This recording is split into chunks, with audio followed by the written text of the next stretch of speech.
What's up, everybody? It's me, E-Man from E-Man's Movie Reviews. Welcome back. We are here to talk about Season 1, Episode 8 of From. Y'all, last time we left off, all hell broke loose with the Colony House Massacre, thanks to Dum Dum Kevin. Well, we lost some folks along the way, and most notably, Father Khatri is no longer with us. All right, enough of that. Let's get right into this episode.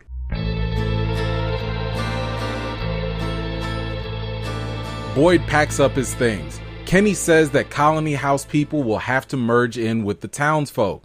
Boyd tells Kenny to talk to the people and heads back to the church. He takes Sarah for a walk into the woods. He doesn't trust her and tells her that Father Khatri is dead. He leaves her in a shack until he returns. She lets him know that he doesn't have to restrain her because all she wants to do is just help. All right, so, let's kind of keep in mind here that Boyd had a plan to go out into the woods already, and he was already set on, looking for answers. But now with Father Khatri being dead, it's kind of like more of a pressed mission to help figure things out. This was really that teetering point for him. And now that he knows that Sarah is actually still alive and that she is in Father Khatri's basement, he's even more pressed because look, Father Khatri was like, look, she could be the key to all of this. And it was kind of sort of like his last thing that he communicated, to Boyd. So this is the main reason I think that Boyd is even entertaining the idea of tolerating Sarah to come along at all. Now, I know Sarah has been pretty weird and she has done some jacked up things, but at this point in the series, I'm really starting to kind of sort of believe her. I mean, she seemed pretty gullible before listening to those voices and all, but I think Father Khatri was right that she could be more helpful than people think. But I don't know. What do you guys think? Would you trust Sarah at this point? We have a flashback of Boyd traveling with his family. His wife Abby and son Ellis are driving and having a good old time until they come across the fallen tree and crows in the road. While they drive through the town, Father Khatri stops them, trying to warn them. They hear the shrieking of the monsters from far away and go into hiding underground. They hear the screams of people being killed outside. The next morning, they see all of the carnage. After being briefed on the situation by Donna and Father Khatri, Boyd starts to organize the town and collect up all the resources. Okay, so it seems here that we finally gotten to the point where we're starting to get a little bit more background story for Boyd and Ellis. Now, here's one thing I want you to kind of pay attention to that you might have missed maybe the first time watching this series, if this is your second time watching it. Now, we all know that everyone sees the fallen tree at some point, right? But notice here that the tree that Boyd and his family come across is slightly different than the one that the Matthews encountered earlier in the show. This might imply a couple of things. Either the tree falls differently depending on which direction you're traveling from, or people just so happen to come across a different fallen tree, or there's a force at play here that is intentionally using the trees to trap people. I'm thinking that if it were some sort of natural occurrence, even if it were, let's say, alien or supernatural, that maybe the tree would be the same. But if it's different, maybe it's because the powers that be could be adapting depending on the traveler. I'm not really sure, but what do you think is the explanation for having the trees fall in different ways? So, as we go back to the town in this flashback, now we're getting a good sense and a good look at how things changed once Boyd actually came into town. We got to see firsthand why they call Boyd Mr. Fish and Loaves. And for those of you that don't know, this is a reference to a biblical story about Jesus Christ. The story goes that Jesus fed thousands of people with only 2 fish and 5 loaves of bread. So we're essentially seeing, in a similar way, Boyd is coming into a situation and he's gathering resources that are very few, but it's going to aid the many people in the town. You might also notice here that while Father Khatri was coming to help Boyd, unlike in the beginning of the series, there was no actual welcoming committee or process for newcomers. People had to hide from the monsters since there were no talisman to protect them yet. By the way, did you see Dale? He was also hiding with everyone underground. Remember, he's the same guy at the colony house that was also getting on Ellis and making that sly remark about his mom. Like mother, like son. So Dale has seen a lot and he's a seasoned resident. And in case you missed it, remember the monsters were screeching all the time, especially when Boyd first arrived. The fact that the monsters are no longer shrieking, in my opinion, I think it demonstrates to us that the creatures are able to adapt and change. This kind of goes back to what Kenny was talking about in the previous episode, where he was saying that basically the monsters started to just walk and not run after people. And I think that this kind of also indicates that this is a fun game for the monsters, so by not screeching and not, scaring people up like this, I think it probably goes more into like making the hunt more fun for them in some sort of weird way. I think it's very interesting here to really think about like what life was like before Boyd came into the picture and like changed up the whole system. Because keep in mind, there was no system before Boyd, entered the town. Because at this point, the only way life was, the only way, people had to deal with things besides hiding was when they met like a new resident, they hit them with that Terminator 2 line. Come with me if you want to live. So it's really interesting to see how much of a difference Boyd has made in the town and why the townspeople respect him so much. The residents now start to merge everyone together from both the town and the colony house. Jade goes off to search for Victor. At the Matthews residence, Julie recounts her experience after the colony house massacre when she escaped through the faraway tree thanks to Victor. All of a sudden, Jade barges in the Matthews residence. Jim checks him real quick and tells him that he did receive some static on the radio. That inspires them both to petition Donna in using the colony house as a tower. She agrees to let them go ahead and build it. So given the chaos that just happened in the last episode, I'm still trying to wrap my mind around that, but some of the residents in the colony house are now going to go live with the people in the town.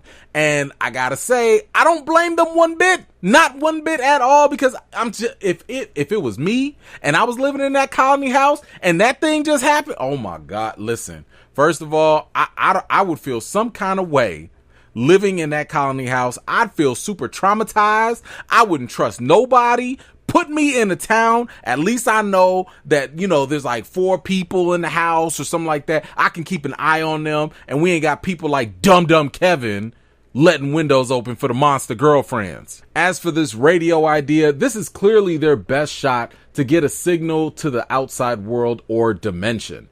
After that attack on Colony House, I totally understand Donna just being like, you know what, whatever, because she said later on that like 14 people got killed in the massacre. And keep in mind that Donna has been in the town for about 3 years now. So the Colony House has kind of been like a safe home for her at this point. So with the Colony House and the sense of home kind of being threatened, you really don't have much to lose by just building a radio at this point. Tabitha finds Julie in the basement. Julie is still distraught and asks her mom about their divorce. Tabitha confesses and tells her the truth about Thomas's death. She said Thomas rolled off the changing table and her and Jim tried to pretend like everything was just fine. Woo! Okay, so listen, I'm a parent, you know what I'm saying? And so I can totally sympathize and empathize with like other parents dealing with loss. I don't even want to imagine what it would be like to lose a child at all. And if I'm being 100% transparent with y'all, which I'm not gonna lie to y'all, it took a lot for me not to judge as well. I'm just saying, I understand if you was a first time parent and you just didn't understand the ins and outs of being a parent. I get how this whole baby rolling off the table thing could happen. I get it. Accidents happen. I'm just saying, y'all had a whole kid. Y'all had a whole kid with Julie before. How y'all get so? Listen, I'm trying not to be judgmental, but I'm saying I'd be lying if I told you I didn't think about it. Like, you just gonna turn your head What kind of changing table was this? Because the changing tables we had, there was a rail or something. Anyway, whatever. Okay, it's for the writing. It's for the TV show. Whatever. Let me get back to it here. But Tabitha said that this situation pretty much broke her. And you know what? That actually makes a lot of sense. But when she talked about how they had to try and pretend everything was fine, that just kind of tells me that they never properly grieved. But I will say that I am very happy to see Tabitha and Julie have this connective moment right now, because honestly, based off of what we've seen before, when Julie was just acting out of pocket, I think they needed this level of reconciliation. During Boyd's flashback, we find Abby staring off into the distance, and Ellis is worried about his mom. Boyd comes back from one of his many adventures out in the woods, and he returns back with a goat. He says that other livestock, like chickens, are also out there in the forest. Ellis begs his dad to stay because his mom is losing it. Boyd ignores him and goes into the forest anyway. He tries to mark his way on the trees until he sees a dog. After trying to follow the dog, Boyd ends up lost. Nightfall comes and he can hear the shrieking of the monsters. He falls into a cavern with the monsters close in pursuit. However, they find him and turn around and leave.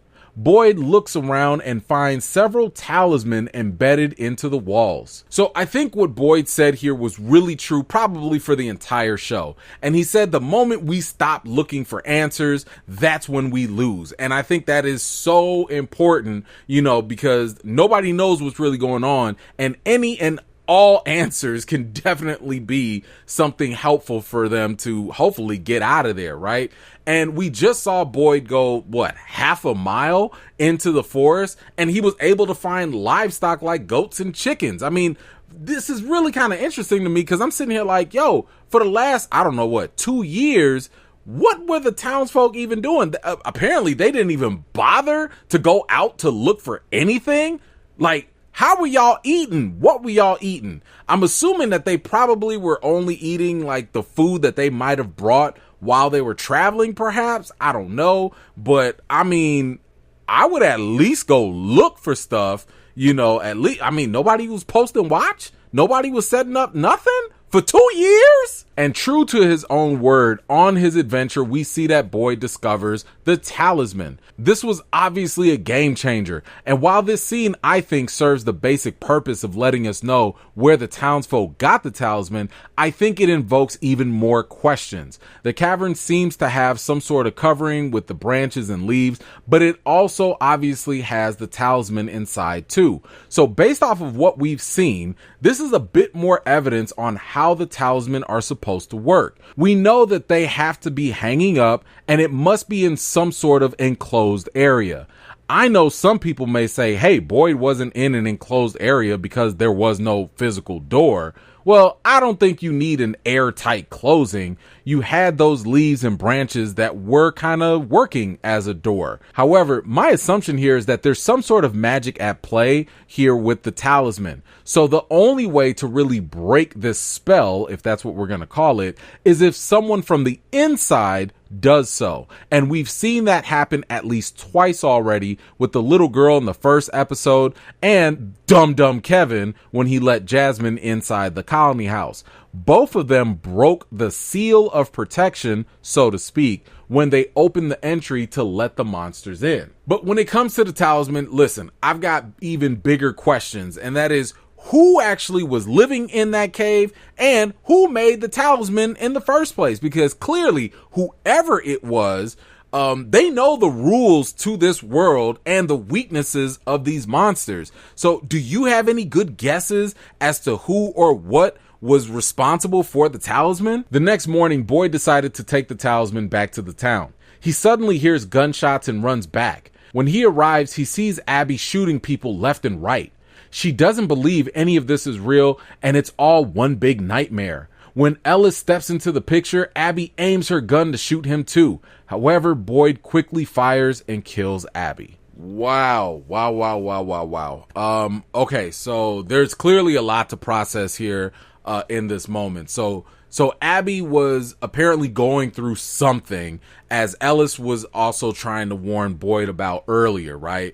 And now we see what that was, and we also see that Abby finally snapped. Earlier she mentioned that, she was thinking about a dream that she had when she was a little girl, and I really, really wish that maybe at least sometime later in this show, that we actually find out what that dream was, because it might be another clue as to what is going on, and maybe it'll help us solve the mystery of this place. Anyway, Abby believes that this is all some nightmare, and that the only way to escape is through death. It's hard to say whether she's actually right about this or not.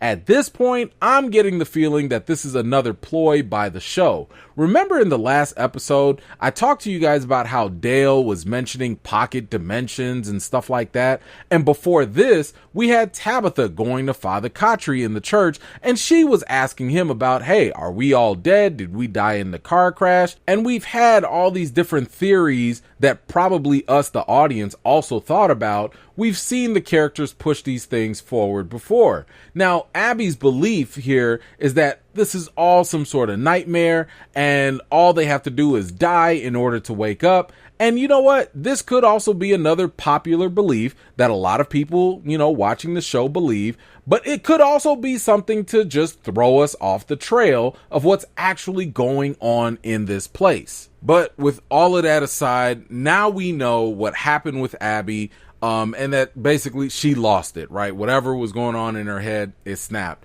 And I'm not sure if she happened to be influences by voices like Sarah, like how she was hearing voices, cause she has been kind of acting a little weird here.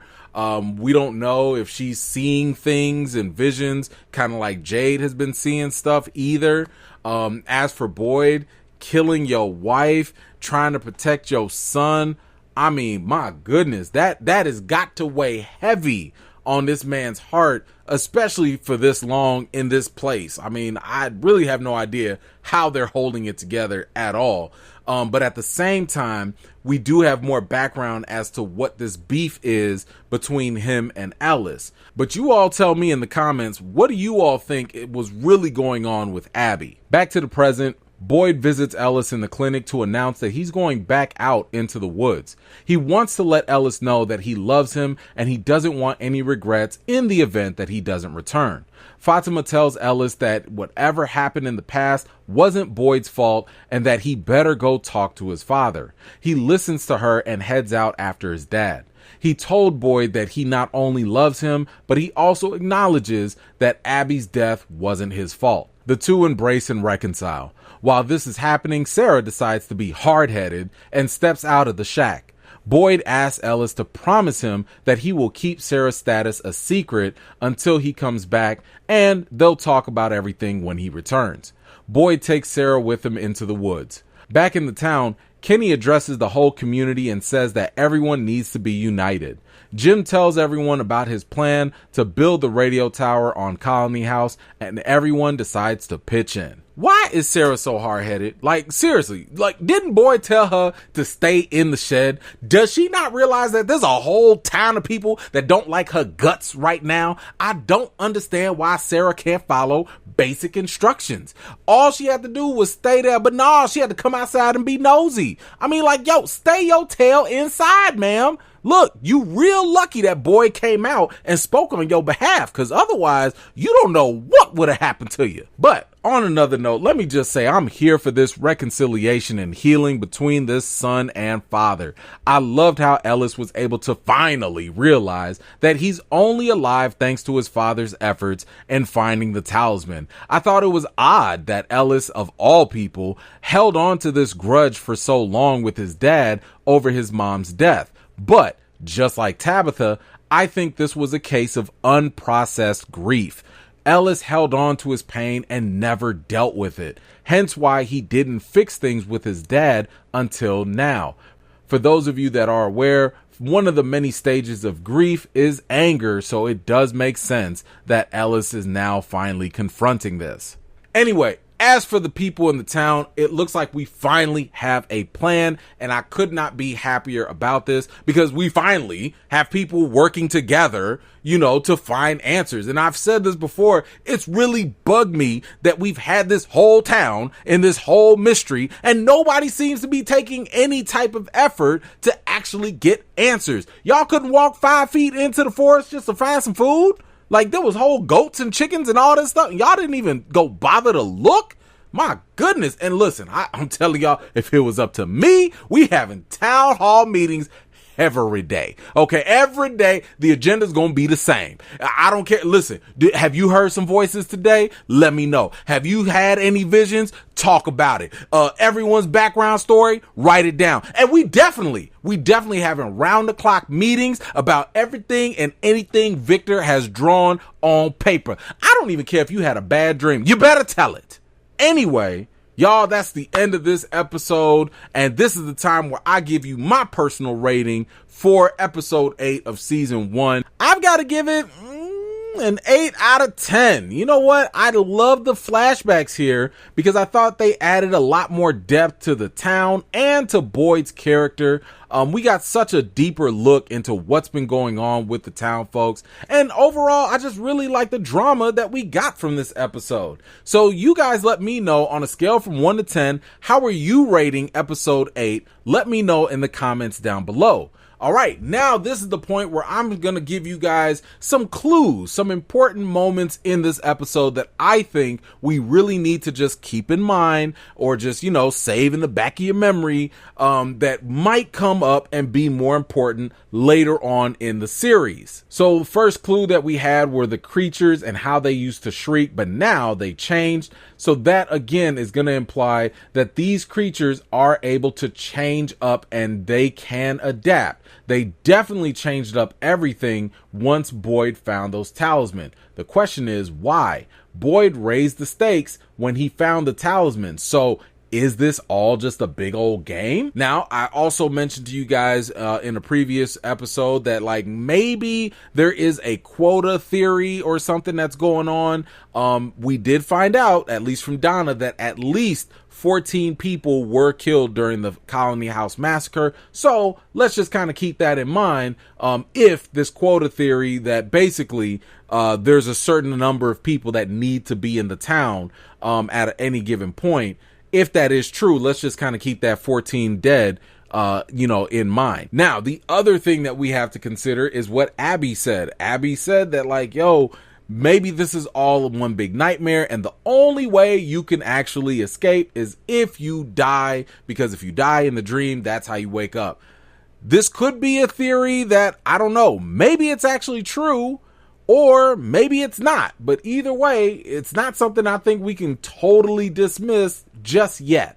Now, once again, something that I mentioned was the fact that every time you go out into the forest, good things potentially could happen, at least in terms of finding answers. Now, bad things could also happen, but at the very least, we do find out through Boyd that every time he went out there, he still at least got some sort of answers, like the talisman and the livestock. So clearly, there is some value in not just staying put in the town. Now, there was another moment in the episode that I don't want you to really forget, and that was basically when the townspeople and the Colony House folks were starting to merge up. You started to see some restlessness happen between the residents, and what was the cause of that? Resources. The townsfolk were actually worried that the Colony House folks, they gonna come in, they gonna eat our food, they gonna eat our shares. So it's important to just remember that resources are valuable,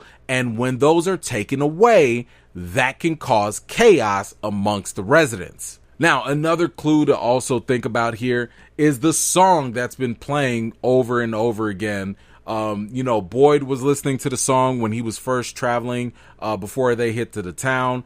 You also heard him kind of re-sing it a little bit to Abby, the song about the boat. You also heard the song play another time right at the end of the episode. Now, I just believe that this song is important. At the very least, it's important to Boyd. It's like one of his favorite songs. So, I mean, whether it's the lyrics, whether it's just the song itself, either way, this song means something, especially for Boyd. And it is something that we should pay attention to. All right. And the last clue that we have for episode 8, I want you to think about when Boyd went into the forest and he saw that dog. This dog led him into the forest. And at first glance, you know, Boyd did seem pretty lost. But I wonder, is it possible that the dog was actually there to help Boyd find the talisman? I mean, this dog could possibly be the same dog that is associated with the boy in white. Keep in mind, we've seen this dog, or at least another dog, not only in Victor's drawing, so this dog might be a ghost dog of some sort, but we've seen this dog like also hanging out with the boy in white as well. Now, is it a different dog? I don't know. Maybe. Or is it a ghost dog? Maybe. But either way, it does seem like this dog and Boyd have some sort of connection, and it's not something that I think we should casually throw away or forget about. All right, guys, that's all I got for today. Thank you so much for watching this breakdown of episode 8. You know, for you first time watchers, make sure you go watch some of my interviews with the cast and crew, just to kind of give you some nice little context. And of course, for some of you that are coming back because you've already binged season 1 and 2, make sure you don't miss any of my theory videos. I do have some more coming up. Just to kind of give you guys a taste, there are some big things coming up for episode 9 and 10. These are some of the meatier episodes. We get a lot of major clues. Trust me, I found some things that I think some of you have missed, so you don't want to miss it. Trust me, I will get working on that ASAP for you. See you guys next episode. If you're new here and you like what you see, don't forget to like this video, subscribe, and don't forget to hit that bell so you don't miss out the next time I drop a video. I've got more videos and reviews to do for you all, and until next time, I'll see you all later.